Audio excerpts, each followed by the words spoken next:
ছাত্রবৃন্দ, COVID-19 মহামারীর জন্য তোমরা সকলেই বর্তমানে বাড়িতে রয়েছো। আশা করি সুস্থ রয়েছো, ভালো রয়েছো। কোভিড-19 জন্য বিদ্যালয়ের স্বাভাবিক পঠন পাঠন কিছুটা বিঘ্নিত হচ্ছে।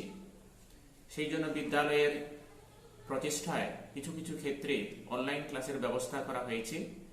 আজকে দশম শ্রেণীর ভূগোল বিষয়ে আমরা একটি চ্যাপ্টার আলোচনা করব, সেটা হচ্ছে বায়ু চাপ বলয় ও বায়ু প্রবাহ। বায়ু চাপ বলয় ও বায়ু প্রবাহ।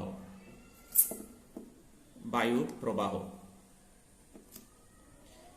চাপ বলয় এবং বায়ু প্রবাহ আলোচনার আগে আমরা প্রথমে জেনে নেব যে বায়ুর চাপ বলতে কি বুঝি। বায়ু চাপ বলতে কি বুঝি? পৃথিবীর মাধ্যাকর্ষণে বায়ুমণ্ডলের গ্যাসীয় অণুগুলির অবিরাম সংঘর্ষে সমুদ্র পৃষ্ঠে প্রতি একক স্থানের উপর যে বল প্রয়োগ করে তাকে বলে বায়ু চাপ। বায়ুর চাপের একক, এরপর আমরা জানব যে বায়ুর চাপের একক কি। বায়ুর চাপের একক হলো মিলিবার, অর্থাৎ একে আমরা সংক্ষেপে এমবি দ্বারা প্রকাশ করে থাকি। 1 মিলিবার সমান 1000 ডাইন চাপ দেয়, যা প্রতি বর্গ সেমিতে। সমুদ্র পৃষ্ঠে বায়ুর গড় চাপ কত? এটি 1 নম্বরের প্রশ্ন পড়ে যে সমুদ্র পৃষ্ঠে বায়ুর গড় চাপ কত না 1013.25 মিলিবার। এই যে সমুদ্র পৃষ্ঠে বায়ুর গড় চাপ আমরা বললাম 1013.25 মিলিবার, এই চাপটাকে প্রমাণ বায়ুচাপ বলা হয়। সাধারণত এই বায়ুর চাপ ধরা হয়ে থাকে 45 ডিগ্রি উত্তর অক্ষাংশে 15 ডিগ্রি সেলসিয়াস উষ্ণতায়। এই চাপটাকে আমরা অন্যভাবেও প্রকাশ করতে পারি, যে আমরা হাতের তালুতে যদি 1 কেজি একটি বাটখারা রাখি, তাহলে যে পরিমাণ তালু চাপ অনুভব করবে সেটি সমুদ্র পৃষ্ঠে প্রতি বর্গ সেমি বায়ুর চাপের সমান। সুতরাং সমুদ্র পৃষ্ঠে বায়ুর গড় চাপ হল 1013.25 মিলিবার। এবার আমরা জানব যে চাপের প্রকারভেদ। চাপকে আমরা দুটি ভাগে ভাগ করব। এক হচ্ছে উচ্চচাপ এবং আরেকটিকে বলা হয় নিম্নচাপ।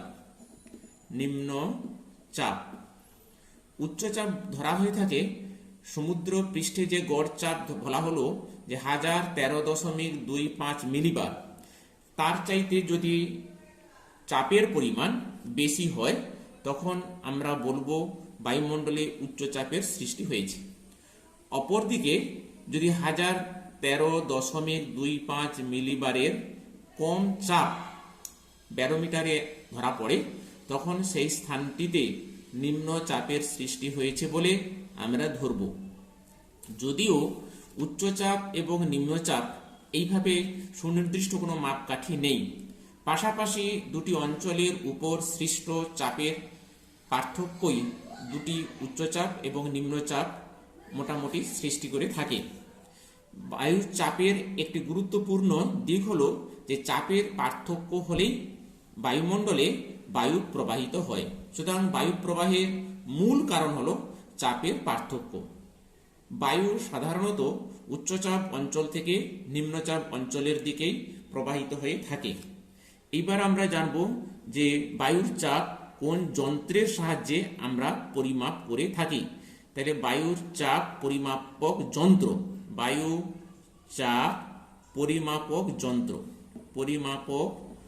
যন্ত্র, বিভিন্ন যন্ত্র রয়েছে। তার মধ্যে 1643 সালে বিজ্ঞানী টরি সেলি যে যন্ত্রটি আবিষ্কার করেছিলেন তার নাম হচ্ছে ব্যারোমিটার। এই ব্যারোমিটারে পারদস্তম্ভের উচ্চতা দেখে আমরা বায়ুর চাপ পরিমাপ করতে পেরে থাকি। তাহলে 1 নম্বর হচ্ছে যন্ত্রটির নাম হচ্ছে ব্যারোমিটার, যা বিজ্ঞানী টরি সেলি আবিষ্কার করেছিলেন 1643 সালে। ব্যারোমিটারে পারদস্তম্ভের উচ্চতা দেখে আমরা বায়ুর চাপ পরিমাপ করতে পারি। আরেকটি যন্ত্র রয়েছে, তার নাম হচ্ছে ফোটিন ব্যারোমিটার। ফোটিন ব্যারোমিটার ফোটিন ব্যারোমিটার এই যন্ত্রে দুটো স্কেল থাকে, একটি হচ্ছে মূল স্কেল, আরেকটি হচ্ছে ভার্নিয়ার স্কেল।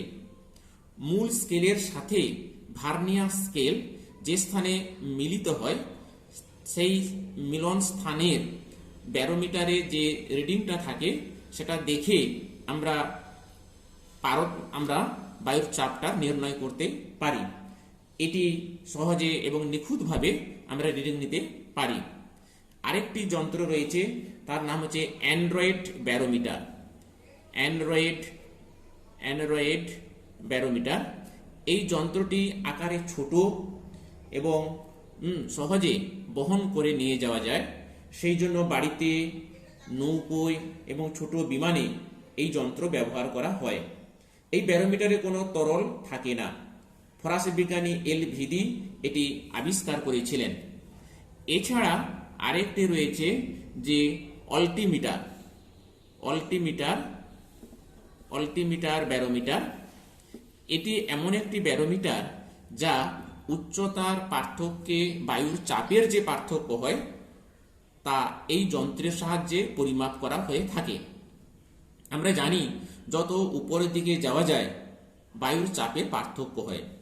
সুতরাং এই যন্ত্রের সাহায্যে উচ্চতার প্রভেদে বায়ুর চাপের যে প্রভেদ হয়, এছাড়া সেই স্থানের উচ্চতা, উষ্ণতা প্রভৃতি নির্ণয় করতে সাহায্য করে থাকে অল্টিমিটার ব্যারোমিটারের সাহায্যে। এই যন্ত্রটি সেই জন্য বিমানে, হেলিকপ্টারে ব্যবহার করা হয়। এছাড়া আরেকটি রয়েছে ব্যারোগ্রাম বলে একটি যন্ত্র রয়েছে। ব্যারোগ্রাম এই যন্ত্রের সাহায্যে আমরা বায়ুর চাপ লিপিবদ্ধ করতে পারি। সুতরাং বায়ুর চাপ পরিমাপক বিভিন্ন যন্ত্র রয়েছে, এটিও 1 নম্বরের প্রশ্ন পড়ে তোমাদের সিলেবাসে রয়েছে। এইবারে আমরা জানব যে বায়ুর চাপের নিয়ন্ত্রক সমূহ। বায়ুমণ্ডলের বিভিন্ন স্থানে এবারে আমরা জানব বায়ু চাপের নিয়ন্ত্রক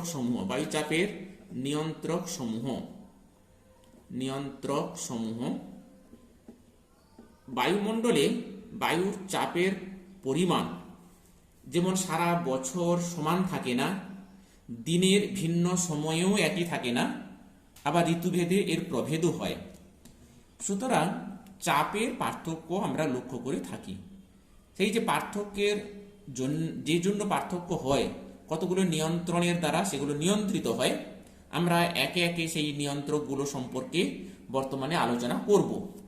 বর্তমানে প্রথম যে পয়েন্টটা জানবো, গুরুত্বপূর্ণ নিয়ন্ত্রক, সেটি হচ্ছে উচ্চতা। উচ্চতার সঙ্গে বায়ুর চাপের একটি ব্যস্তানুপাতিক সম্পর্ক রয়েছে। অর্থাৎ উচ্চতা যত বাড়বে বায়ু চাপের পরিমাণ তত হ্রাস পাবে। এর একটি মোটামুটি একটি অনুপাত রয়েছে। দেখা যাচ্ছে প্রতি 274 মিটার উচ্চতা বৃদ্ধিতে, উচ্চতা যদি বাড়ে তাহলে 1 ইঞ্চি বা 34 মিলিবার হারে বায়ুর চাপ হ্রাস পাবে। কথাটা অন্যভাবেও বলা যেতে পারে, প্রতি 1000 মিটার উচ্চতা বৃদ্ধিতে প্রায় 12.6 মিলিবার বায়ুর চাপ হ্রাস পায়। তাহলে আমরা জানলাম যে উচ্চতার সঙ্গে বায়ুর চাপের সম্পর্ক হচ্ছে ব্যস্তানুপাতিক।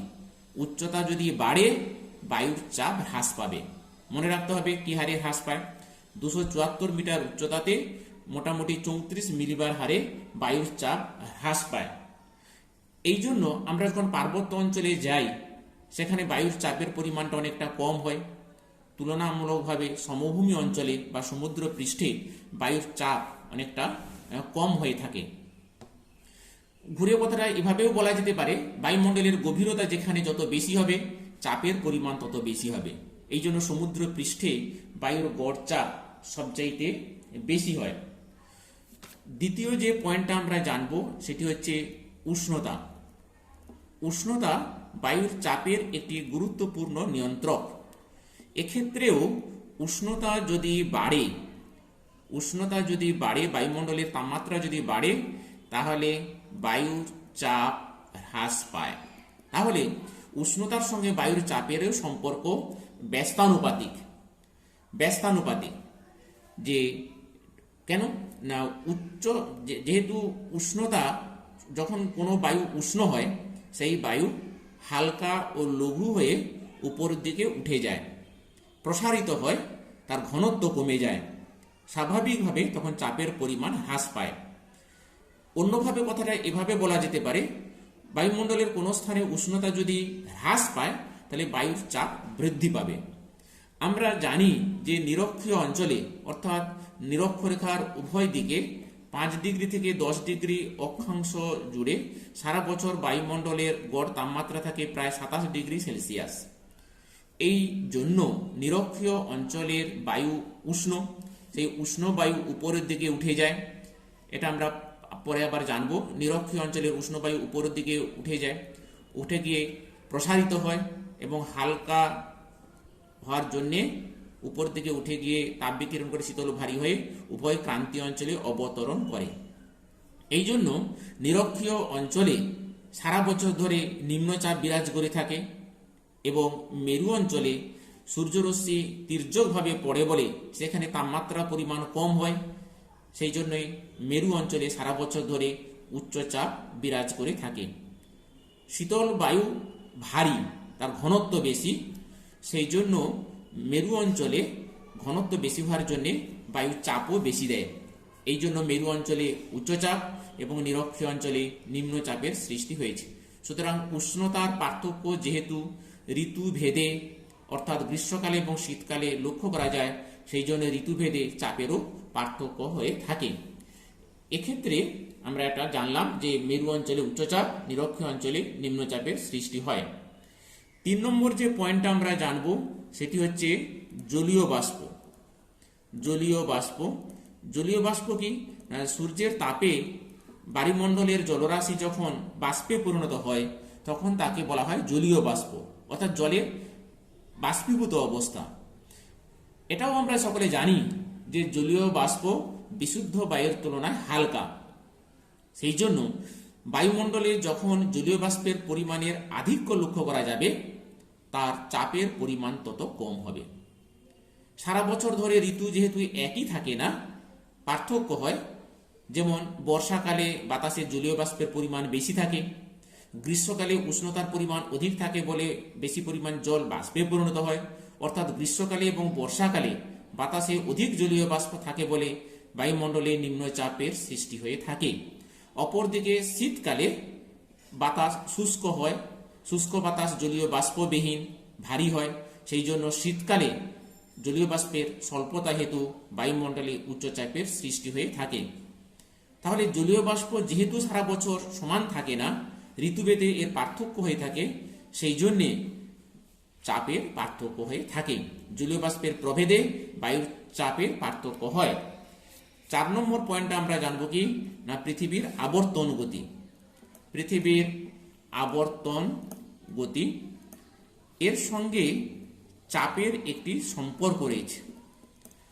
আমরা জানি পৃথিবী তার অক্ষের উপর প্রতি 24 ঘন্টায় পশ্চিম থেকে পূর্ব দিকে একবার পূর্ণ আবর্তন সম্পূর্ণ করে থাকে। আবর্তনের ফলে একটি বল সৃষ্টি হয়, তাকে বলা হয় কোরিওলিস বল। এই বলের প্রভাবে নিরক্ষীয় অঞ্চলে প্রতিটি বস্তু বায়ু বাইরের দিকে বিক্ষিপ্ত হয়ে থাকে।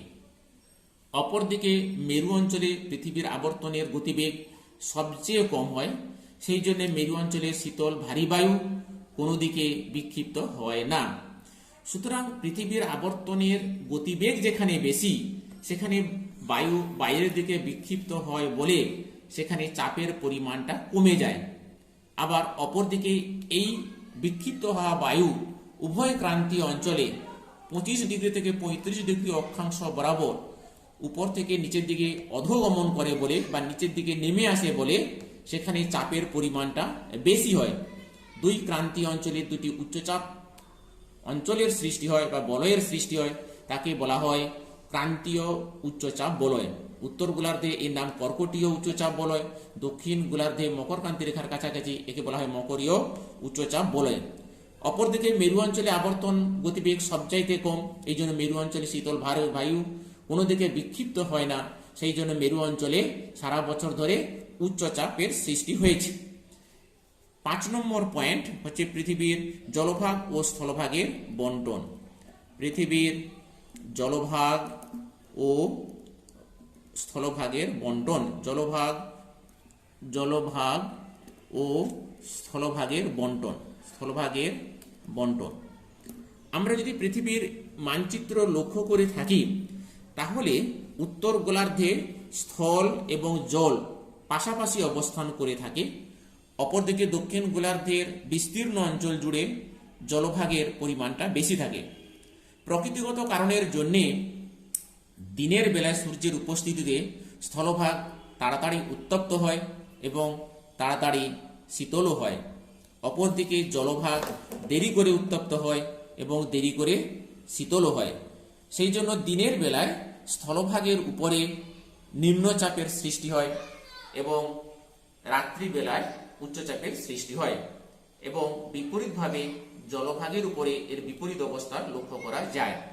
তাহলে আমরা জানলাম যে মোট 5টি নিয়ন্ত্রক বায়ুর চাপের রয়েছে: উচ্চতা, উষ্ণতা, জলীয় বাষ্প, পৃথিবীর আবর্তন গতি, পৃথিবীর জলভাগ ও স্থলভাগের বন্টন। আশা করি তোমরা সকলে বুঝতে পেরেছো। এটি একটি 3 নম্বরের প্রশ্ন, কখনো কখনো 5 নম্বর হিসাবেও এসে থাকে, বায়ুর চাপের নিয়ন্ত্রক সমূহ। এইবারে আমরা জানব যে সমপ্রেষ রেখা বা সমচাপ রেখা। সমপ্রেষ রেখা বা সমচাপ রেখা, এটি আমরা নামটা দেখেই বুঝতে পেরেছি যে সমচাপ অর্থাৎ ভূপৃষ্ঠের উপরে সমান চাপ বিশিষ্ট স্থানগুলিকে যে রেখা দ্বারা যোগ করা হয় সেই রেখাগুলিকে বলা হয় সমচাপ রেখা। আমরা একটি ভারতের মানচিত্রে একটি এঁকে আমরা দেখাতে পারি। আমরা ভারতের একটি মানচিত্র আঁকলাম এবং এঁকে আমরা এই সমচাপ রেখাগুলো অবস্থানটা আমরা দেখাতে পারছি। আমরা দেখছি ধরে এই একটি সমচাপ রেখা, এই একটি সমচাপ রেখা, এই একটি সমচাপ রেখা, আবার এই একটি সমচাপ রেখা, এই একটি সমচাপ রেখা, আবার এটিও একটি সমচাপ রেখা। এটা মনে করো 1000 মিলিবার সমচাপ রেখা।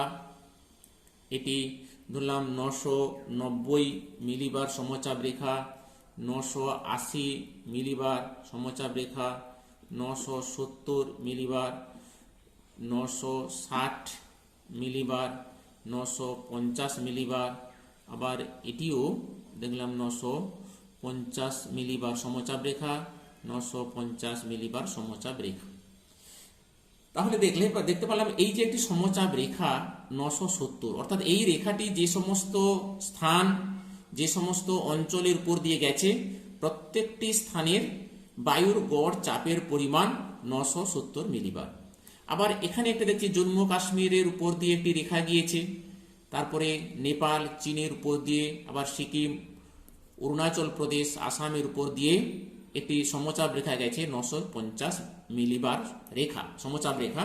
সুতরাং এই রাজ্য বা অঞ্চল বা গ্রাম বা দেশের প্রতি যে রেখাটি বিস্তার লাভ করেছে প্রত্যেকটি স্থানের বায়ুর গড় চাপের পরিমাণ 950 মিলিবার।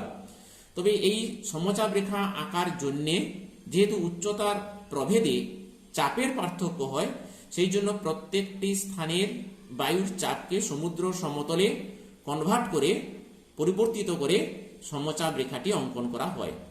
আবার যেহেতু ঋতুভেদে চাপের পার্থক্য হয়, সেই জন্য সাধারণত 2 মাসে এই সমচাপ রেখা অঙ্কন করা হয়ে থাকে। একটি হলো জানুয়ারি মাস আর অপরটি হলো জুলাই মাস। উত্তর গোলার্ধে জানুয়ারি মাসটাকে শীতকাল ধরা হয় এবং জুলাই মাসটাকে গ্রীষ্মকাল ধরা হয়ে থাকে। তাহলে জানুয়ারি মাস এবং জুলাই মাসে ভূপৃষ্ঠে যে সমস্ত স্থানের গড় চাপের পরিমাণটা সমান, সেই স্থানগুলোকে যে রেখা দ্বারা আমরা যোগ করে থাকি সেই রেখাটিকে বলা হবে সমচাপ রেখা বা সমপ্রেষ রেখা। এই সমচাপ রেখা বা সম প্রেষর রেখার এর গুরুত্বটা কতখানি, না প্রথমে আমরা জানবো সমচাপ রেখার বন্টন দেখে আমরা বায়ু প্রবাহের দিক নির্ণয় করতে পারি। আবহাওয়া মানচিত্রে সমচাপ রেখাগুলো অঙ্কন করা হয়ে থাকে। এখানে আমরা যেমন দেখতে পাচ্ছি যে ভারতের দক্ষিণ অংশে অর্থাৎ ভারত মহাসাগর, এটি ভারত মহাসাগর, এটি হচ্ছে আরব সাগর এবং ভারতের পূর্ব দিকে রয়েছে বঙ্গোপসাগর।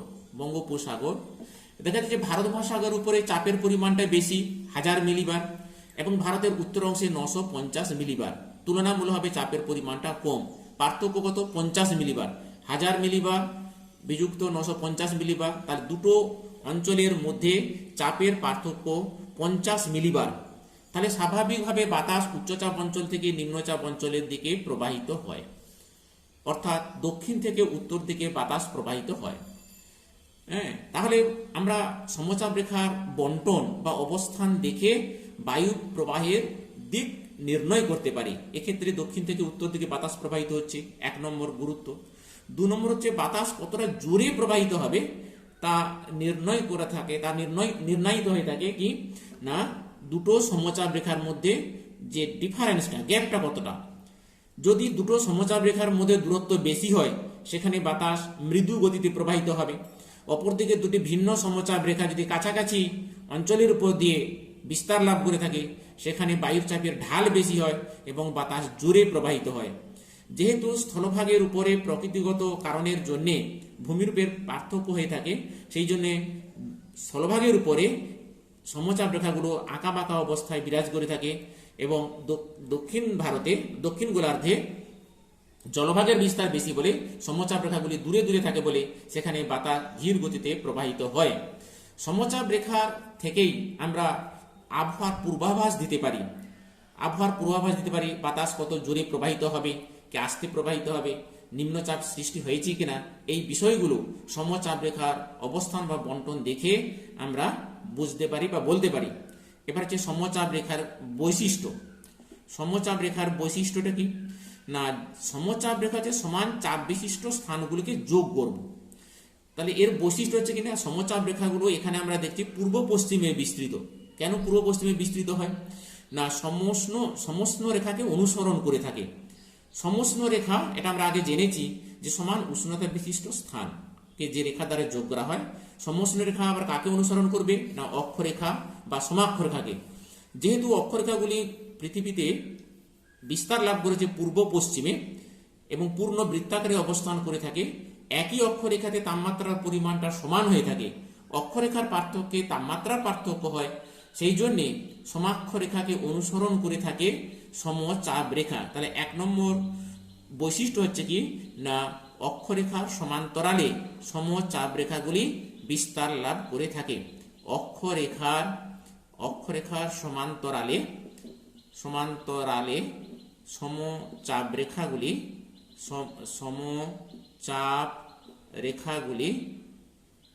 রেখাগুলি বন্টিত হয়। 1 নম্বর বৈশিষ্ট্য। 2 নম্বর হচ্ছে কি না, স্থলভাগের তুলনায় জলভাগে সমচাপ রেখাগুলি দূরে দূরে অবস্থান করে থাকে। স্থলভাগের তুলনায় জলভাগের উপরে সমচাপ রেখাগুলি দূরে দূরে অবস্থান করে থাকে, কারণ জলভাগের উপরে বিস্তীর্ণ অঞ্চল জুড়ে চাপের পরিমাণ মোটামুটি একই থাকে। 3 নম্বর বৈশিষ্ট্য হচ্ছে কি না, যখনই কোনো সমচাপ রেখা স্থলভাগ থেকে জলভাগের উপরে বিস্তার লাভ করে থাকে বা জলভাগ থেকে স্থলভাগে প্রবেশ করে থাকে তখন সমচাপ রেখাগুলো কিছুটা বক্রভাব লক্ষ্য করা যায়। কারণ কি না, স্থলভাগের উপরে পাহাড়, পর্বত, মালভূমি, বিভিন্ন ধরনের মাটি প্রভৃতি রয়েছে, কিন্তু জলভাগের উপরে এই পার্থক্য বা প্রভেদ থাকে না বলেই স্থলভাগ এবং জলভাগের সন্ধিক্ষণে সমচাপ রেখাগুলি কিছুটা বক্রভাব লক্ষ্য করা যায়। এটা আমরা জানলাম যে সমচাপ রেখার বৈশিষ্ট্য। এইবারে আমরা জানব বায়ুর চাপের ঢাল। এরপরে আমরা জানব বায়ুর চাপের ঢালটা সম্বন্ধে একটু জেনে নেব। বায়ুর চাপের ঢাল এটা একটু জেনে নেব। বায়ুর চাপের ঢালটা কি না, বায়ুর চাপের ঢাল হলো সমচাপ রেখার সাথে সমকোণে উচ্চচাপ থেকে নিম্নচাপের দিকে প্রতি একক দূরত্বে বায়ুর চাপের যে পার্থক্য তা হলো বায়ুর চাপের ঢাল। এই ঢালের পরিমাণ যত বাড়বে বাতাসের গতিবেগ তত বাড়বে, আর ঢাল যত কম হবে বাতাসের গতিবেগ তত হ্রাস পাবে। দেখা গেছে দুটি ভিন্ন অঞ্চলের মধ্যে এই চাপের পার্থক্য যত বেশি হবে এবং দুটো অঞ্চলের মধ্যে বিস্তারকারী সমচাপ রেখা কাছাকাছি অবস্থান করবে তার ঢাল বেশি হয়, অপরদিকে দূরে দূরে অবস্থান করলে সেখানে ঢালের পরিমাণটা কম হয়। এটাকে আমরা একটা মানচিত্রে দেখাতে পারি। এখানে আমরা দেখাচ্ছি, দেখো তোমরা, আমরা 5টি সমচাপ রেখা আঁকলাম। এটি মনে করো 1000 মিলিবার সমচাপ রেখা, এটি 990 মিলিবার সমচাপ রেখা, এটি 980 মিলিবার সমচাপ রেখা, 970 মিলিবার সমচাপ রেখা, 960 মিলিবার সমচাপ রেখা। তাহলে এখানে আমরা দেখতে পাচ্ছি বাতাস এই উচ্চচাপ অঞ্চল থেকে নিম্নচাপের দিকে প্রবাহিত হচ্ছে। প্রত্যেকটি ক্ষেত্রে দুটো সমচাপ রেখার মধ্যে পার্থক্য দেখো তোমরা 10 মিলিবার। তাহলে মনে করো এটা এ নাম দিলাম, এটা বি নাম দিলাম, সি নাম দিলাম, ডি নাম দিলাম, ই নাম দিলাম। তাহলে এ থেকে বি বাতাস যে গতিবেগে প্রবাহিত হবে মোটামুটি ভাবে সমবেগে প্রবাহিত হবে বি থেকে সি। তাহলে এই তিনটে স্থানের মধ্যে বাতাসের গতিবেগ এর মধ্যে একটা সমতা রয়েছে, কিন্তু ডি এবং ইর মধ্যে দুটো স্থানের মধ্যে চাপের পার্থক্য এখানেও 10 মিলিবার, কিন্তু ডি এবং ইর মধ্যে দুটো ভিন্ন সমচাপ রেখা খুব কাছাকাছি অবস্থান করার জন্য এ থেকে বি, বি থেকে সির তুলনায় ডি থেকে ইর ক্ষেত্রে ঢালের পরিমাণটা যেহেতু বেশি এখানে বাতাসের গতিবেগও বেশি। সুতরাং বায়ুর চাপের ঢালের পার্থক্যই বায়ুর গতিবেগটা অনেকটা নির্ণয় করে থাকে, এটা আমরা জানলাম। আরেকটু আমরা জেনে নেব যে এয়ার প্রেসার সেল বলা হয়ে থাকে যে সমচাপ রেখাগুলি যদি বৃত্তাকারে বা গোলাকার ভাবে অবস্থান করে থাকে, মনে করে এটি 900 মিলিবার সমচাপ রেখা, তাহলে এই বৃত্তাকার বা চক্রাকার সমচাপ রেখাগুলোকে বলা হয় air pressure cell. Air pressure PRESSURE cell বলা হয় বা কোষ বলা হয়। হ্যাঁ, এটি মনে করো 1000 মিলিবার সমচাপ রেখা। অর্থাৎ একটি সমচাপ রেখা যখন বৃত্তাকারে বা চক্রাকারে অবস্থান করবে তখন বলা হচ্ছে এয়ার প্রেসার সেল। কোনো দীর্ঘকায় নিম্নচাপ অঞ্চলকে বলছে ট্রাপ বলা হয়। দীর্ঘকায় নিম্নচাপ অঞ্চলকে ট্রাপ এবং দীর্ঘকায় উচ্চচাপ অঞ্চলকে রিজ বলা হয়ে থাকে। তাহলে আজকে যে বিষয়গুলো আমরা আলোচনা করলাম, বায়ু চাপ বলতে কি বোঝায়, চাপ আমরা কোন এককে প্রকাশ করতে পারি, সমুদ্র পৃষ্ঠে বায়ুর গড় চাপ কত, চাপের প্রকারভেদ, বায়ুর চাপ কোন কোন যন্ত্রের সাহায্যে আমরা পরিমাপ করতে পারি, বায়ুর চাপের নিয়ন্ত্রক সমূহ, এটি একটা বড় প্রশ্ন, নিয়ন্ত্রক সমূহ। আবার কখন কখন এর মধ্যে যে ছোট ছোট পার্ট রয়েছে সেগুলো 1 নম্বরের প্রশ্ন পড়ে থাকে। আরেকটি 2 নম্বরের প্রশ্ন রয়েছে, গুরুত্বপূর্ণ প্রশ্ন, সমপ্রেষর রেখা বা সমচাপ রেখা বলতে কি বুঝি, সমচাপ রেখার বৈশিষ্ট্য কি, সমচাপ রেখার গুরুত্ব, বায়ুর চাপের ঢাল বলতে কি বুঝি। এটি আজকে আমরা পড়লাম। আশা করি তোমরা সকলে বুঝতে পেরেছো এবং তোমরা বাড়িতে গিয়ে এটা পড়বে। যদি কোনো জায়গায় বুঝতে কোনো অসুবিধা হয় বা অস্পষ্টতা থাকে তাহলে পরের দিন আমি যখন ক্লাসে আসব তখন আমাকে প্রথমে জিজ্ঞাসা করবে। তোমাদের যেখানে অস্পষ্টতা রয়েছে সেটা প্রথমে আমরা দূর করার চেষ্টা করব বা জিনিসটা আলোচনা করে নেব। ঠিক আছে, আজকে এই পর্যন্ত থাক। পরের দিন আমরা বায়ুর চাপ বলয় সম্পর্কে আলোচনা করব। ধন্যবাদ, ভালো থেকো।